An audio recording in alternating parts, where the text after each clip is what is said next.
nation of Iran and the nation of Israel have been true friends since the days of Cyrus the Great, and the time has come for you.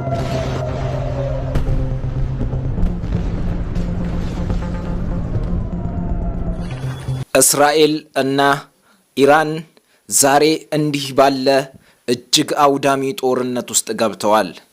ጠላትነታቸው እያየለ ሄዶ አሁን በሚሳኤሎችና በድሮኖች እየተተኮሱ ነው።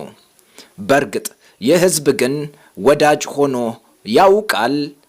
ታሪክ እንደ ኔታንያሁ ሁሉ ወደ ኋላ ወስዶን የፋርስ ንጉስ ወደ ነበረው ታላቁ ቂሮስ ያደርሰናል። The nation of Iran and the nation of Israel have been true friends since the days of Cyrus the Great, and the time has come for you. አይሁድ ወይም እስራኤል ከንጉስ ሰለሞን በኋላ ለሁለት በመከፈል ሁለት መንግስት ሆኖ ነበር።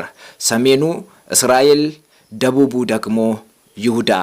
ይህ ምድር እግዚአብሔር ለአባቶቻቸው ኪዳን በገባው መሰረት ከግብጽ 430 ዓመታት ባርነት እና ከ40 ዓመታት የምድረ በዳ ጉዞ በኋላ በኢያሱ መሪነት ያገኙት ነው። ነገር ግን እስራኤል ሰሜኑ ከቆይታ በኋላ እግዚአብሔርን ስለበደሉ እግዚአብሔርም ለአሦር መንግስት አሳልፎ ሰጣቸው። ሰሜኑ እስራኤል ሙሉ ለሙሉ ከምድሩ ፈልሶ ተጠርጎ ተጋዘ። ምድሩም ባዶ ቀረ። እንደ ጨውም በምድር ሁሉ ላይ ተበተኑ። የቀረው ደቡቡ ደግሞ ከሰሜኑ ሳይማር ከመቶ ዓመታት በኋላ የፈጠራቸውንና የመረጣቸውን አምላክ እንደገና በደሉ። ለባቢሎንም ተላልፈው ተሰጡ። ነገር ግን በባቢሎን ምርኮ ጊዜ የቆዩት 70 ዓመታት ብቻ ነበር። ከ70 ዓመታት በኋላ ባቢሎን አበቃላት። ምክንያቱም ደግሞ የፋርስ መንግስት ስለተቆጣጠረው ነው። እንግዲህ በዚህ ጊዜ ይመስላል የአይሁድና የኢራን ወዳጅነት የጀመረው። የፋርስ መንግስት ንጉስ ታላቁ ቂሮስ ነው። የእስራኤል ጠቅላይ ሚኒስተር ኔታንያሁም ቢሆን ይህንን ለወዳጅነታቸው በተደጋጋሚ ሲጠቅሱት የምናያቸው። ታላቁ ሳይረስ ወይም ቂሮስ የአይሁድ ወዳጅ ናቸው። ምክንያቱ ደግሞ አይሁድ ቤተ መቅደሳቸውን እንዲያድሱ ትእዛዝ የወጣላቸው እና ወደ ምድራቸው የተመለሱት በእኚህ ታላቁ ቂሮስ ጊዜ ነበር።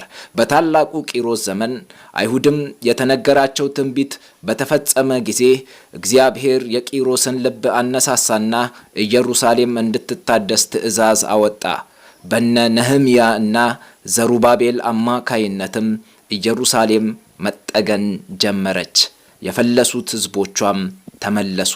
አይሁድ እስከ 70 ዓመተ ምህረት ድረስ እዚህ ምድር ላይ ነበሩ። ነገር ግን በ70 ዓመተ ምህረት በድጋሚ ላይመለሱ ይመስል ተበትነው ቀሩ።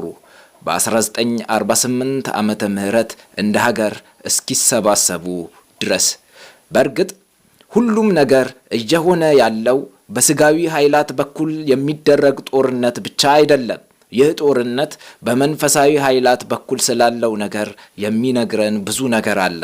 ጦርነቱ ሙሉ በሙሉ በመንፈሳዊ ኃይላት በኩል የሚደረግ ስለሆነ ይህ ጦርነት ከአይሁድ መኖር እና አለመኖር ጋር ይያያዛል።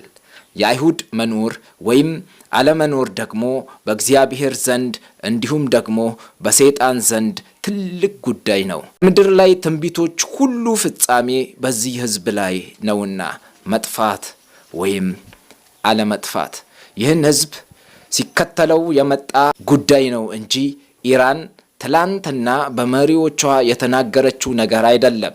ሰይጣን ሲያጠፋቸው እግዚአብሔር ደግሞ ሲያዘልቃቸው እስከ ዛሬ ድረስ አሉ።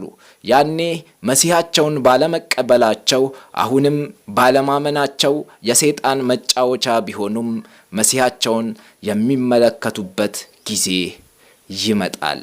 ስለ መንግስታት የተጻፈው ትንቢት የሚጀምረው በባቢሎን ንጉስ ናቡከደነጾር ህልምና ፍቺ ነው።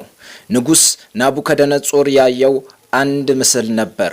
ያም ምስል የሰው ምስል ነበር። ራሱ ወርቅ፣ ደረቱና ክንዱ ብር፣ ሆዱና ወገቡ ናስ፣ ጭኖቹም ብረት፣ እግሮቹም እኩል ብረት እኩል ሸክላ ሲሆን አንድ ድንጋይም እግሮቹን መትቶ በማድቀቅ ከራሱ ጀምሮ ሁለንተናውን ፈጨው፣ ነፋስም ወሰደው። ይህ ድንጋይ ደግሞ ታላቅ ተራራ ሆነ። የዚህ ሕልም ፍቺ ወርቁ የባቢሎን መንግስት ሲሆን ሌሎቹ ደግሞ ከዚያ በኋላ የሚነሱ መንግስታት ነበሩ። እነሱም የፋርስና የሜዶን መንግስት፣ የግሪክ መንግስት፣ የሮም መንግስት እና አሁን ላይ ያለው የሮምና ቅይጥ መንግስት ወይም የአውሮፓ ህብረት ተብሎ የሚጠራው እና የሺህ ዓመት መንግስት ናቸው።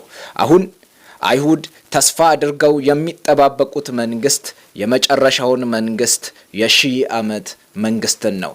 ይሄ መንግስት ላይ የሚነክሰው ግን እነሱ አንቀበልህም ብለው ለአሕዛብ አሳልፈው የሰጡት መሲሐቸው ጌታችን ኢየሱስ ክርስቶስ ነው። በዚህ መንግስት ክርስቶስ ዳግም በመመለስ ደብረ ዘይትን ይረግጣል። መጽሐፍ እንደሚል የወጉትም ያዩታል። ይህ ጊዜ እንደሚመጣ ግን ሰይጣን አይፈልግም። ወደ ገሃነም ከመጣሉ በፊት ለ1000 ዓመታት ይታሰራልና ምድርም ሁሉ ሰላም ትሆናለች። ሕመምና በሽታ ይወገዳል። እንዲሁም የሰው ዕድሜ ይረዝማል። ይህ ለአይሁዶች ትልቁ ተስፋቸው ነው። አሕዛብ ሁሉ ለፍርድ ወደ ኢየሩሳሌም ይሰበሰባሉና ፍርድም የሚወጣው ከጽዮን ነውና። ይህ ጊዜ ሳይመጣ አይሁድ ከጠፉ ትንቢቱ አልተፈጸመም ይባላል። ስለዚህ ዲያብሎስ ያለ የሌለ ኃይሉን በመጠቀም አይሁድን ለማጥፋት ይሰራል። ልብ ማለት ያለብን ሰይጣን የሚያውቀው የሰውን ነው እንጂ የእግዚአብሔርን አያውቅም። እግዚአብሔር እንደ ደረቁ አጥንቶች ሆነው ያሉትን አይሁዶች ሰብስቦ ሀገር እንዲሆኑ ካደረገ አይሁድን ማጥፋት የማይታሰብ እንደሆነ ማየት የሚቻል ነገር ነው። ስለዚህም ነው አስቀድመን ይህ ጦርነት የመንፈሳዊ ኃይላት ጦርነት ነው ብለን ያልነው። መንፈሳዊ ሰው ሁሉን ይመረምራል።